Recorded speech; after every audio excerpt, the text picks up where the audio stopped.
dari peningkatan GWM kemarin adalah sinyal bagi dari Bank Indonesia untuk pelaku pasar bahwa Bank Indonesia siap untuk melakukan normalisasi kebijakan moneter seperti peers yang lain juga, karena di Malaysia, Filipina kita lihat sudah mulai meningkatkan suku bunga acuannya.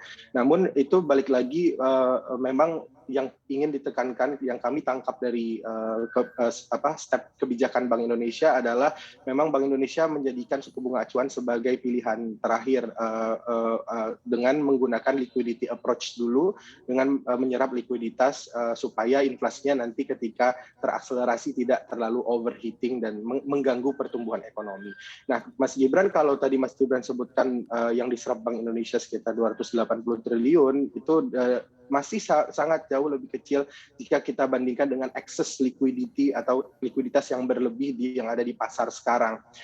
Maka dari itu kalau kita dengarkan Bapak Gubernur Bank Indonesia Pak Peri Warjio menyampaikan bahwa dengan penyerapan likuiditas ini dengan melalui peningkatan GWM yang nanti pada akhir tahun akan ke 9%, itu tidak akan menghambat penyaluran atau distribusi kredit dari sistem perbankan ke sektor real. Sehingga kita melihat ini tidak akan mengganggu pemulihan ekonomi Indonesia pada tahun ini. Kalau kita memperkirakan di Danamon untuk tahun ini ekonomi Indonesia bisa tumbuh ke 5,1%. Ini level yang sudah bisa kita bilang normal gitu ya, dibandingkan dengan periode-periode sebelumnya.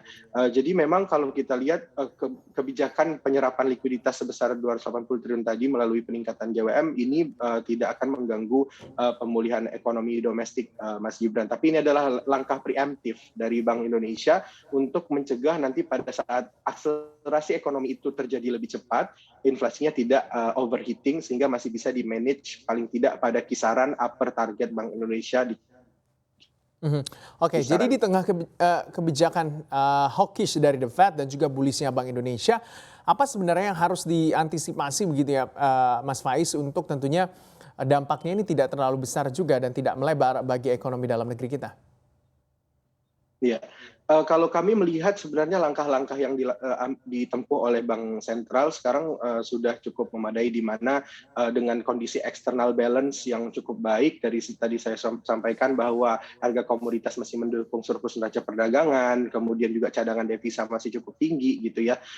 Kalau kita lihat Bank Sentral memfokuskan triple intervention-nya untuk menjaga stabilitas nilai tukar rupiah. Sementara dari sisi domestik, pendekatan likuiditas tadi melalui giro wajib minimum salah satunya itu juga sudah ditempuh. Jadi memang kalau kami melihatnya step by step-nya sudah sangat apik gitu ya untuk mendukung pemulihan ekonomi tetap berjalan di tengah shock global yang menyerang pasar keuangan domestik gitu ya. Jadi resiliensinya bisa tetap dijaga. Namun yang mungkin perlu dikhawatirkan karena tadinya saya sampaikan memang ada pergeseran dari struktur pasar keuangan domestik, dari yang tadinya ada foreign ownership yang cukup besar, sekarang domestic driven, dan mostly itu pasti dipegang oleh perbankan.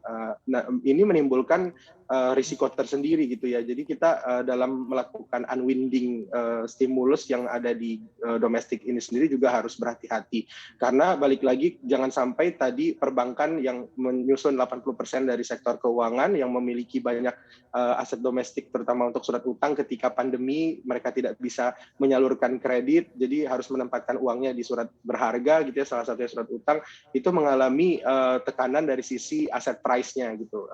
Jadi memang unwinding stimulusnya harus dilakukan, atau penyerapan likuiditasnya harus dilakukan secara berkala dan sangat berhati-hati. Jangan sampai tadi unwinding ini mengganggu distribusi kredit ke sektor real, karena kalau kita mau unwinding stimulus itu kita perlu mencari kompensasi dari aset price yang turun tadi, terutama untuk perbankan, itu di aset allocation yang lainnya yaitu kredit. Jadi kalau saya melihatnya hal ini, dinamika ini yang perlu kita juggling gitu ya, harus berhati-hati, harus balance, dan jangan sampai menyebabkan distorsi di market yang cukup besar.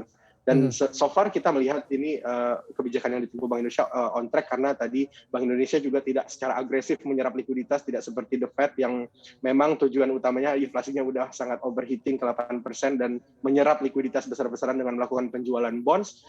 Dari Bank Indonesia sendiri, instrumen-instrumen yang digunakannya juga adalah instrumen-instrumen yang sangat akomodatif